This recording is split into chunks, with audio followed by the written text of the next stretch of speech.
Yeah, well, so what happened with your daughter? Well, like I said, long story short, man, I took her to the hospital.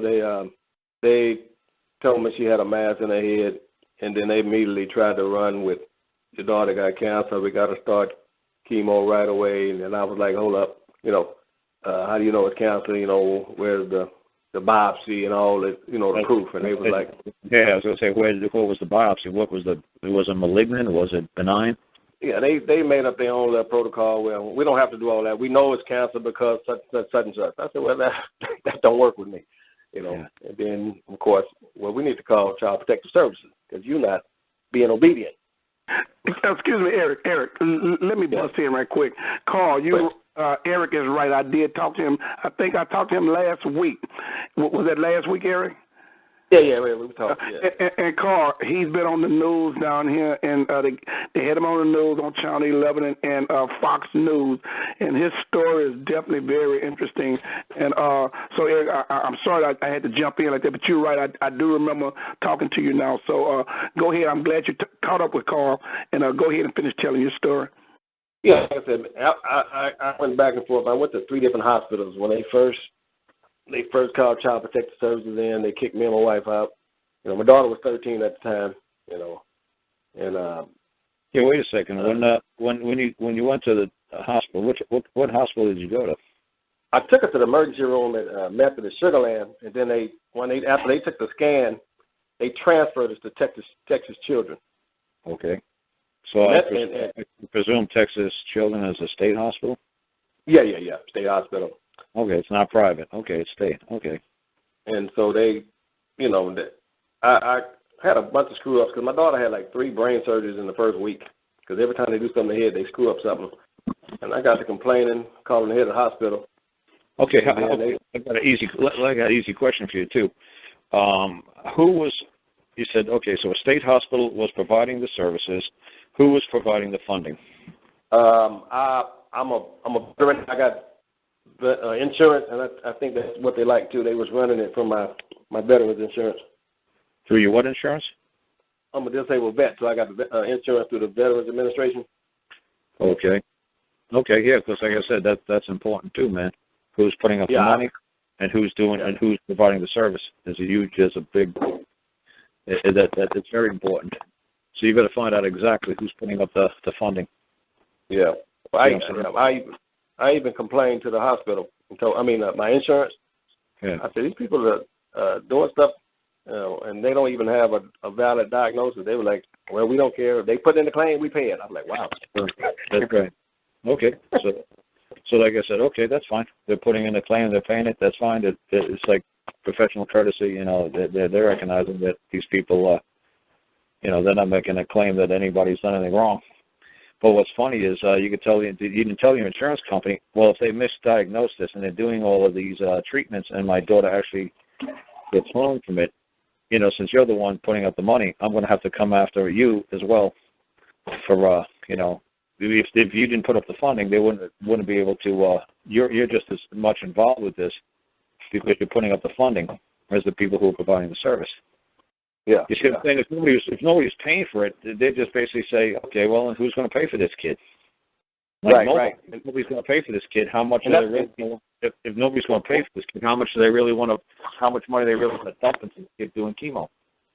And that's what they did. Once they brought, like I said, they brought in Child Protective Services. Then the first hospital forced us to go to the next hospital, which was across the street, which is MD Anderson. Yeah. And then they called the next hospital and told them, hey, we're sending these people over there. Y'all keep the same protocol, blah, blah, blah, blah. And they did. And I was supposed to have been going over there brand new with a fresh start, but that's not what happened. Right. And then Child Protection Services came over there the first day, started the same stuff all over again. And this time, they took me to court. And they made up a lie that my daughter had such and such wrong with her. When I went to court, the results came back that she didn't have it. They said, we don't care. We're going to give custody over to CPS anyway, and y'all start treatment. And that's how they proceeded. Okay. And like I said, obviously, you never really listened to many of my shows because you just not before that. Yeah, that was 2012. Yeah, that's what I'm saying. You never just asked them a simple question like, whose property are we talking about? That's all you basically have to ask. Whose property are we talking about? Right. somebody owns that little bundle of joy. Somebody produced it. Somebody labored over it. Somebody created that. Who's the creator of that little bundle of joy? Who's got an interest in this child? Who's got an interest in that little bundle of joy there? Who's got an interest in it? Yeah, no, I get it. I get you now, without a doubt. I mean, like I said, say you found a piece of wood, floating out in the ocean. You bring it back home and you whittle a chair out of it. And the government says, I want to tax you 50% of that chair. And you say to them, what interest do you have in it? Like, what did you? Interest means like, what did you put into that? Show me what you put into it, where you feel that you're entitled to something out. Yeah. Then the government says that we're entitled to take out 33%. So you got a three-legged chair you made. They're allowed to take one of the legs. If they take one of the legs, it'll destroy the value completely of the chair. The chair, instead of being worth $500, will be worth about 5 cents in scrap wood. You can't take my property from me. You can't alter, change it, modify, or amend it. If you do, you will destroy it. So you better have a hell of an interest in my property. There better be something that you put in there. And like I said, one of the most evil speeches, Barack Obama said the best speech I ever heard was like, he said, the greatest gift our forefathers gave us was the right to self-governance. That was the greatest speech I ever heard any president say. The best sentence I ever heard. And I also heard him say the worst thing I ever said. He says the United States government wants to have an interest in your child. That was the most evil thing I ever heard anybody say. Because if the government has an interest in your child, that means they had an input. They put something in. He didn't say we want to have concern for your child. He used a technical, legal, lawful, like financial, commercial term, interest. Interest doesn't mean we have concern for your child. It's nice if the United States government wants to have concern for my child, or they want to care, have a care for my child. They want to have an interest in my child. He knew exactly what he was saying. So if I come to court and you got a chair and you whittled a chair, and you bought a knife from me for $100, and you didn't pay me for that knife, then I'll say the reason why you created that chair is because you used my knife. It's like, no, I bought it from you. No, you still owe me $100 for that knife. So I have a vested interest in that chair. Without my knife, you would have never made that chair. So how much is that chair worth? $500. You know what? You're gonna have to sell that chair and give me $100, and you keep the other $400. But you're gonna give me that $100 you owe me, because I have an interest in that, and I could force you to sell it because I have an interest in it. I could have a court order, and the jury will say, yes, you know what? Without your $100 worth of knife, that man would have never been able to make a $500 chair. So I actually have an interest in your chair. So like I said, if you ever hear Barack Obama say, you didn't make that, that's what he's trying to tell you. He's trying to say, well, you couldn't have had that baby on your own, because you didn't make that baby on your own, because you had to go to a grocery store while the wife was pregnant, and you had to get in a car, and you had to go down an interstate, and you had to use green money, and you didn't do any of that on your own. We all have an interest in that child, because we built the highways, we built the grocery stores. The government helped, promote the economy. The government created the green dollars that fed your wife, helped your wife. So you didn't build that. That's what he's basically saying. You didn't create that. You didn't build that. We have an interest in everything. The United States government, as far as he's concerned, and a lot of people, half the people in the United States believes that they have an interest in every single person's business that exists here, from coast to coast. They're like, look, we helped build the oil refineries. The United States government, gave them tax breaks or incentives. The people of the United States, they all through their taxpayer money built the highway system, built the electrical grids. Like one car company, did not build the highways to get to their factories. They did not build the electrical plants. It's U.S. citizens that all put their tax money together that helped build this country. So that's why they're trying to claim that they have an interest. They have a reason to put their fingers in everybody's pie. That they got a reason to have, they have a voice in what you can and cannot do with your child. They're trying to say, you did not create that. Like, wait a second, that's ridiculous.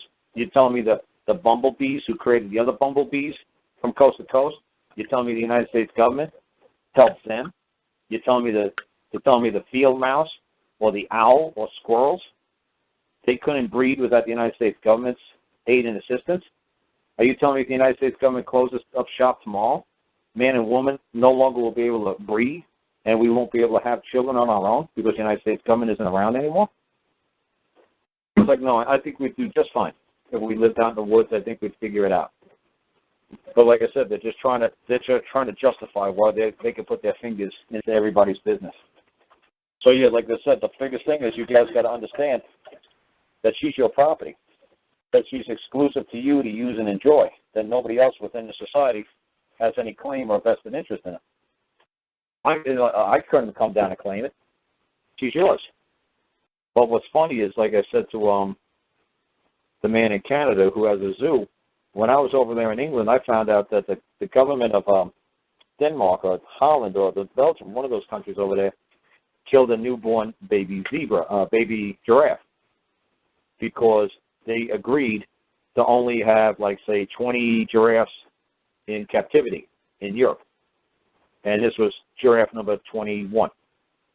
And they agreed, and based on some treaty, that if there's more than 20, they would have to destroy it.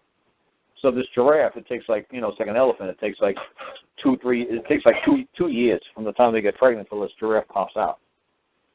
And when the giraffe popped out, they euthanized it. They killed it. And I said, damn. I said, why didn't you tell me that trial was going on in Belgium? I said, I was over here in England. I would have went over to Belgium and I would have made a claim for the giraffe. And he's like, how would have you made a claim for the giraffe? I said, because a fictional entity called a government thought it had the capacity of life and death. It thought it had the capacity, whether it's going to treat this giraffe or not treat this giraffe, or give it chemo or not give it chemo, or kill it. A government actually thought it had the capacity to do something to a living, breathing creature. I could go into Belgium and I could say, I am a man. I am a living, breathing creature. What you're trying to destroy is another living, breathing creature. I have more in common with that giraffe than I do with any fictional two-dimensional government. I'm three-dimensional living, breathing entity, so is that giraffe. It is my duty and obligation to help protect another, three-dimensional living, breathing creature. It's just like I say to people, if a Martian landed on planet Earth, and the United States government was trying to control it or destroy it or whatever, and another Martian heard about it in Mars, and they said, you know what, we better get our ass down to Earth because it's going to kill one of our fellow creatures. It's going to kill a Martian. Now, this Martian that landed on planet Earth might be green, and the other Martian that might be coming down might be purple. But that other purple Martian will still tell, hey, you know what, that's one of ours. That's from where I come from. You back off and you let me take it back home. You have no jurisdiction or control over it. It has more in common with me than it does with you. And if they were a good judicial system, they'd say, you're absolutely right. That came from Mars. We've seen you came from Mars, even though you really don't look like this green guy over here. You're kind of purple and look a little different. You know what? You're absolutely right. It's from where you hail from. It's from the ground, the soil, the land, where you come from. You're right. You have more in common with it than we do. So you know what? Go ahead and take it back. And that's what I'm trying to say to people. You're arguing with the government. You're arguing with government entities. They're not living, breathing flesh. It's a social services. It's not a man or a woman. You're dealing with fictional. You're dealing with titles. You're not dealing with, when you see the person on the other side, a CPS worker or whatever, you see a CPS worker. You don't see Susie and Bob and Joe. This Susie, Bob, and Joe will stand up in court and say, yes, I'm a CPS worker. I don't give a shit what you are. You could be a toaster, you could be a tree, you could be a rock. You're just a title, CPS worker. Doesn't mean anything to me. What does CPS worker mean? I don't know. Is that a name of a new brand of cereal? I don't know. Is a CPS worker, is that a type of tree? How the fuck do I know? Just because it's a CPS worker. It was like a worker bee. It's like some sort of, bumblebee, kind of CPS worker, or you build CPSs. I don't know. What the hell's in a CPS? Look, as a matter of fact, I don't care what a CPS is. All I want to know is, are you a woman, and are you trying to take my property from me? That's all I want to know. Well, no, I'm not trying to take your property from you. Okay, then what are you doing standing up? What are you talking about? Well, I'm a CPS worker. No. I asked you, are you a woman and you're trying to steal another woman, another man's property? Well, no, I got a job. Yeah, that's right, you got a job. The only problem is, does that job require you to steal another man's property? Just because you have a job to kill somebody, like Hitler's soldiers, they had a job. Yeah, Hitler told them go round up every Jewish woman and child and baby and put a bullet in their head and kill them. Yeah, just because they said, well, I was just doing my job. What happened after World War II? They rounded up all those German soldiers and put a bullet in their head. Just because you're doing your job doesn't mean you're not going to be held liable for stealing and killing. You need to tell a CPS worker and have the judge explain it to you. Have that man in that black robe explain to you right there that I'm telling you the truth. Just because you're stealing and murdering and because it's your job doesn't negate the fact that they can still hold you liable for damages. And that's exactly what happened up in Canada. When that husband and wife got their kid back, they had 20 affidavits from 4 kids were taken. 20 affidavits. Each kid had their own social worker. They had their own nutritionist. They had their own psychologist. They had their own foster care provider. They had their own clinical psychiatrist. They had the police officers that came into the home. 20 affidavits were in that case file. When that lady reported there was a robbery, and they came back the next morning, they said, the Crown prosecutor said, all 20 affidavits were removed from the case file last night because you reported a robbery, and they're all in collusion with the robbery after the fact. When you reported the robbery, they all withdrew their affidavits. It's that simple. The judge heard it was robbery. As soon as the judge heard it was a robbery, he said, call me in recess. He says, yeah, while you guys were waiting out in the lobby, we explained to those 20 people that testified against you and your husband for, removing your child permanently, removing your children from you. Yeah, well, he explained to everybody. This is accessory after the fact.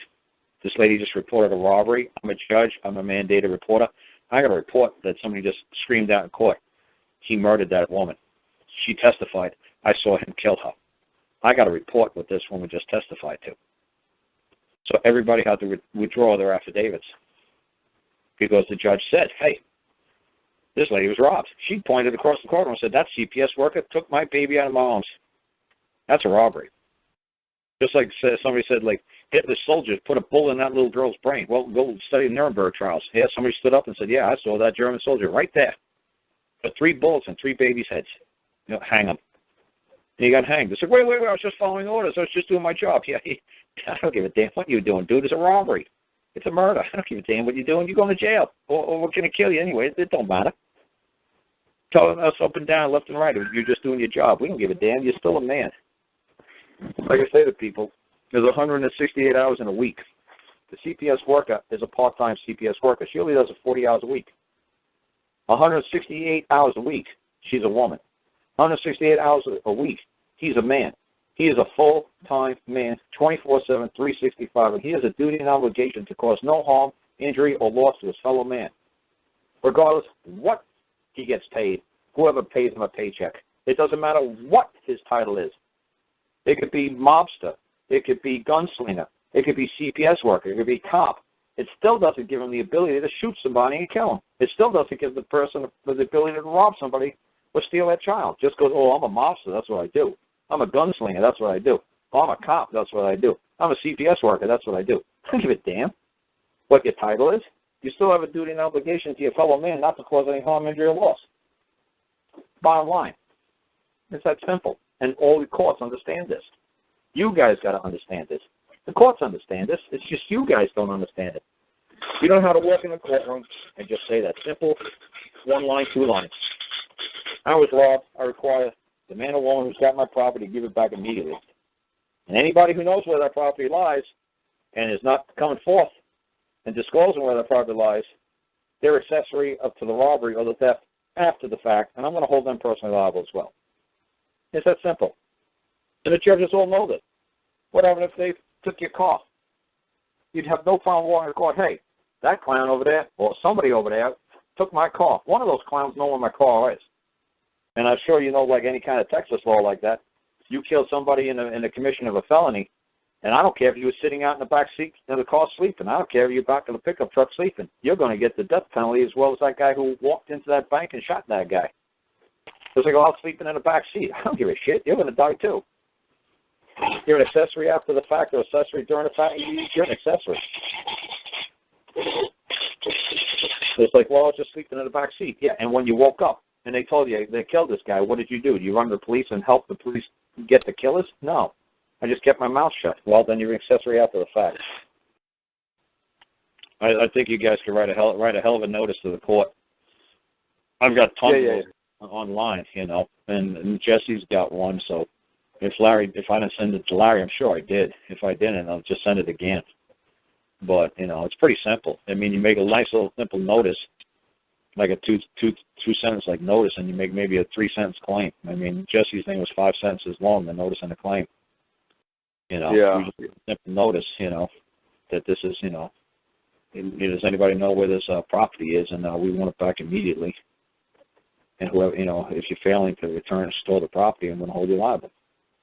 But they did. They kept her in the hospital for like 6 months, abusing her. They never took her away from us. They just abused her in the hospital. And what happened eventually, I filed a writ of mandamus over the judge, and he threw the whole case out once I filed over his head. That's how I got it thrown out. But they abused my daughter, gave her chemo and all that, and, you know, went to 11 brain surgeries. And so I'm trying to go back and get these jokers for all the damage they did. Oh, but where's your daughter now? Where is she, you said? Yeah. She's with me. She's with me. Oh, then what do you want to do? You want to sue them for giving chemo or something? Yeah, for the chemo, for the damages, for the kidnapping, for the abuse. Okay, but like I said, did they ever do a biopsy? Yeah, that's how I found out. They did 2 biopsies on her, but they never told us. I had to dig through the research and find it myself. And the biopsy showed she never had cancer. They knew that and hid it from me. Yeah, but was the biopsy that come back that was benign, or was it malignant? Yeah, it came back benign. Holy shit. That's funny as shit. Yeah, they sick. Wow, so they were just running up the bill. Yeah, they was making money. They make buku money off of chemo. Oh, fuck yeah. And especially if the cancer was benign, they could have just gave her vitamin C injections because they knew it was benign. It wasn't going to do a damn thing anyway. Yeah. Just a whole shitload of chemo, just a whole bunch of sugar water they could have gave her. And then, you know what, after 6 months, a year of that, make $1 million, and then, you know what, go in there and cut it out. Or they could have just cut it out the first day. Hey, the sad thing is when I got the very first surgery she went through, and he documented in his surgical report that he did remove it on the first surgery. Wow. But he never told her that. And then they kept playing with her. She went to 11 brain surgeries, and they gave all that chemo because they were just making money. Oh, yeah. Little piggy bank, yeah. Yeah. They give a fuck what happened to her. Yeah, they don't have a conscience about it because they do it daily. Yeah, they don't care, man. Like I said, it's what, and like I said, if you talk to a lawyer, even if he liked you, he basically say, look, sir, you know what? It's what we call in the industry is collateral damage. You know, sometimes, you know, good people get hurt, and you know what? You just have to live with it. I mean, that's actually what they'll try to convince you, that it's called collateral damage. You know, yeah. Sometimes, you know, good people get hurt. Sometimes bad doctors make, you know, bad mistakes. Sometimes evil people do what they do. That's what they tried to tell me with my kid. You know, like, what? Like, just be happy you got your kid and go on. I was like, oh, F no, man. I want to make sure this never happens again. Yeah. Yeah, because I've seen it several times since it happened to my daughter. They doing it every day all over the country. Oh, yeah. The kids. And people won't stand up. Man, I stood up and talked trash. My whole family turned against me. They all thought I was crazy until I got the records. And then once I got the documents, they were like, oh, you ain't lying, huh? I'm saying, man, people are blind. Ignorance is a powerful weapon for the devil. Oh, yeah. So that's what was funny about with my case. And nobody believed me. I said, look, me and my wife weren't charged with doing anything wrong. They didn't come and take the child because of domestic violence or anything. I said they came in there and they said that there was a contract between the parents and the state that we didn't want to take a Downs child. And then we found out they were like making $1.7 million a year if the kid was a Category 5 Downs kid. And when he was born, he was only a Category 1. There was not really anything wrong with him. But when they asked the doctor, the lady in the hospital 6 months after he was born, hey, can you categorize this kid as a Class 5? And she said, no, he's a Class 1. You know, there's nothing really wrong with him. And the lady was a brand new doctor from Kentucky, and this was Alabama, was asking her to make it a Category 5. And, the mother of the kid was playing with the kid, but I was eavesdropping, listening to the social worker saying, but make it a Class 5. And the lady's like, why?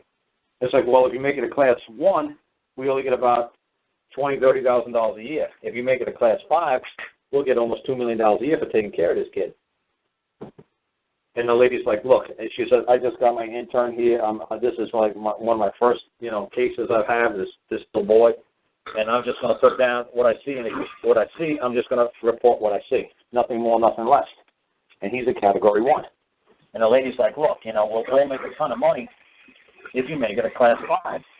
The money just comes from the federal government. It's not coming from Alabama. It's coming from the feds. We'll make a ton of money.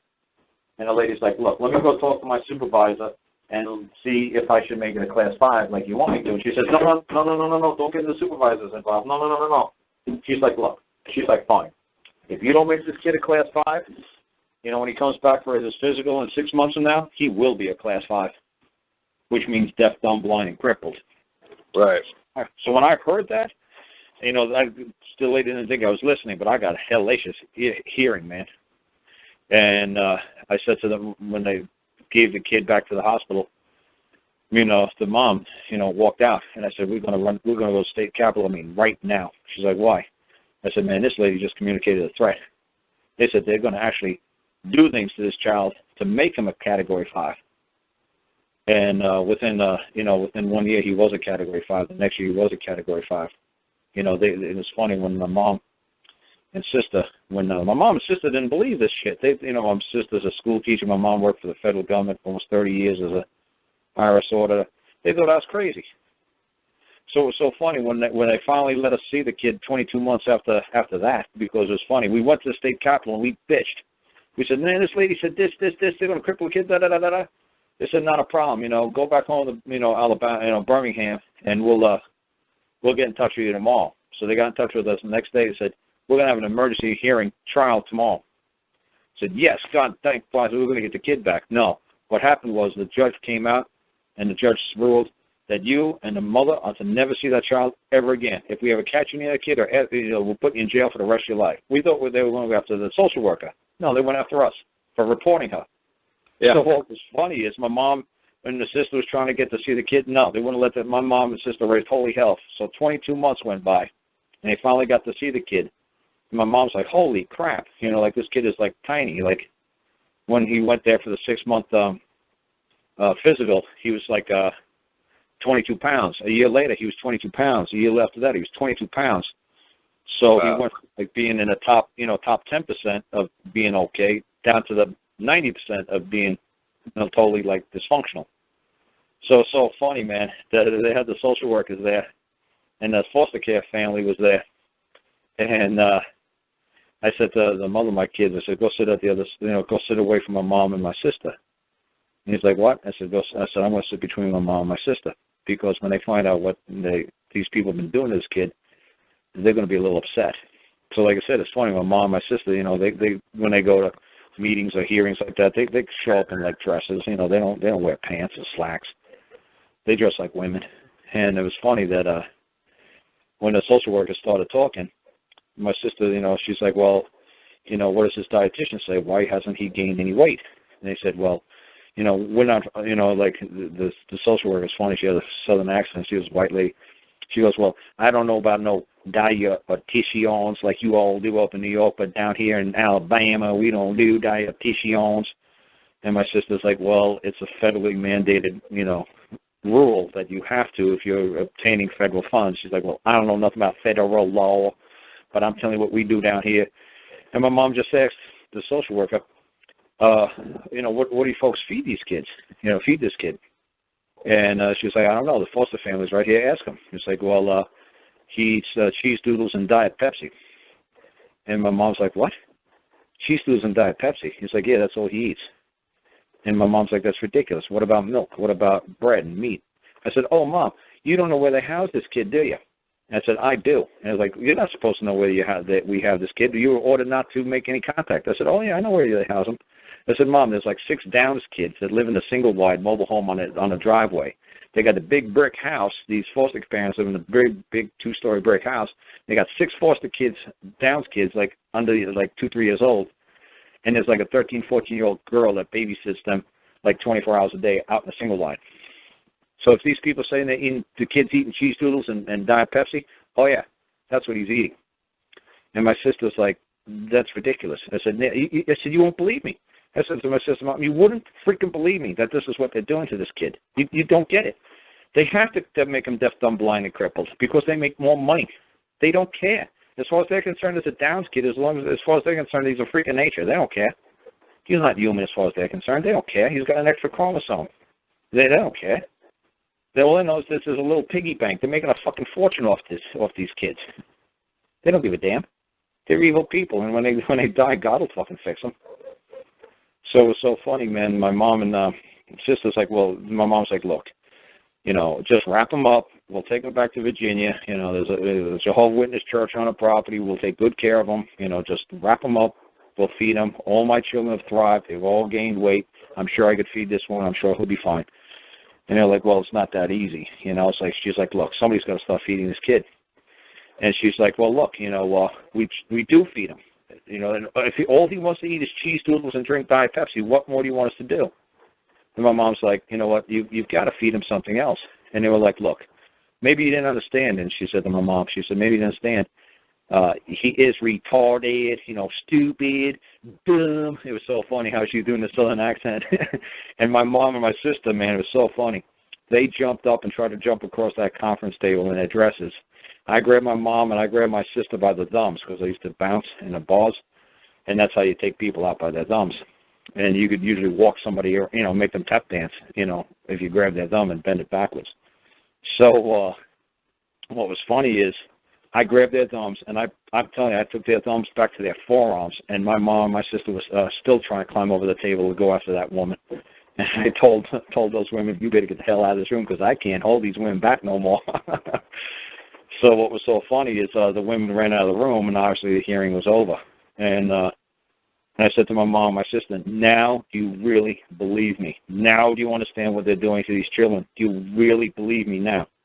And then my mom and sister's like, you're right. We thought you were crazy, Carl. We thought it was all your fault. I said, Mom, so I understand what you're saying, that your family thought you were crazy.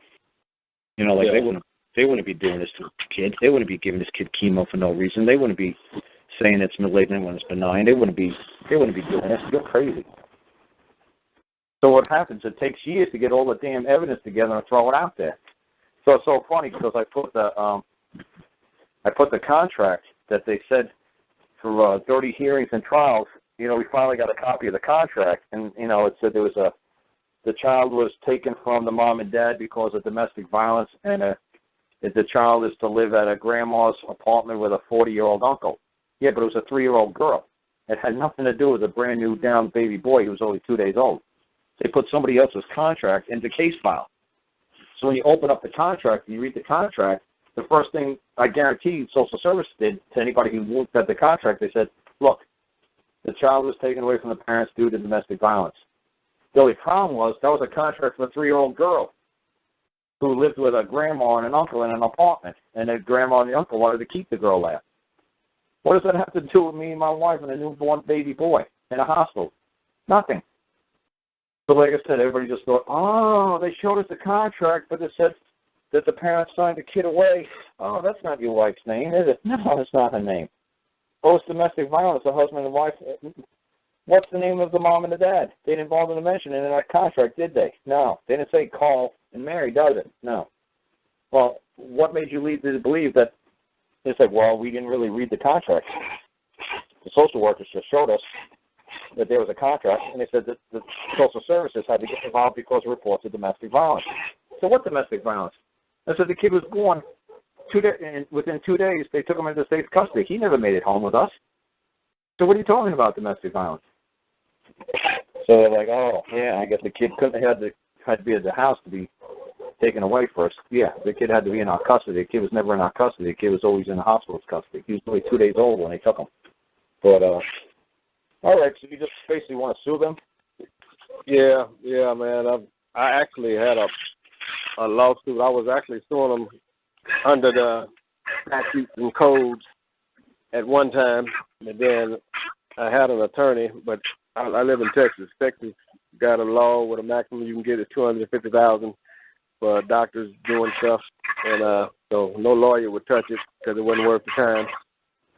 Then I was gonna sue them on my own under the statutes and codes, but then it makes you get medical experts and go through all kind of loops, and then they had a 2-year time limit, so my 2 years was up, went by. I still got all that rolled up, but I want to go back. I'm going under the common system now. Oh yeah, going under common law. Oh yeah, that's the way to go. Because the public cannot be bound by latches. It's funny. I actually got that, out of a dictionary.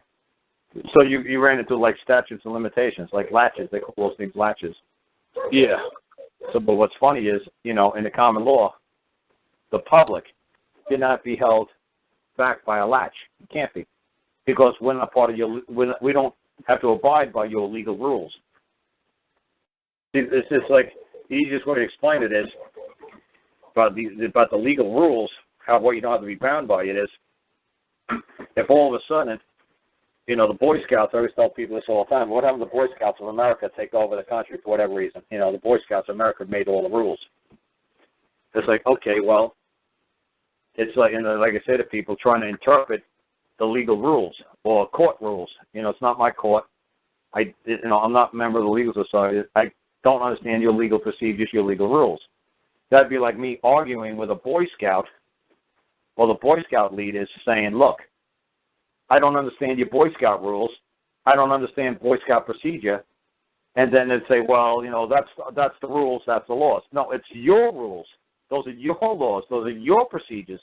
I'm not a Boy Scout. I'm not a lawyer. I'm not of the legal society. Those are legal rules. Those are legal codes.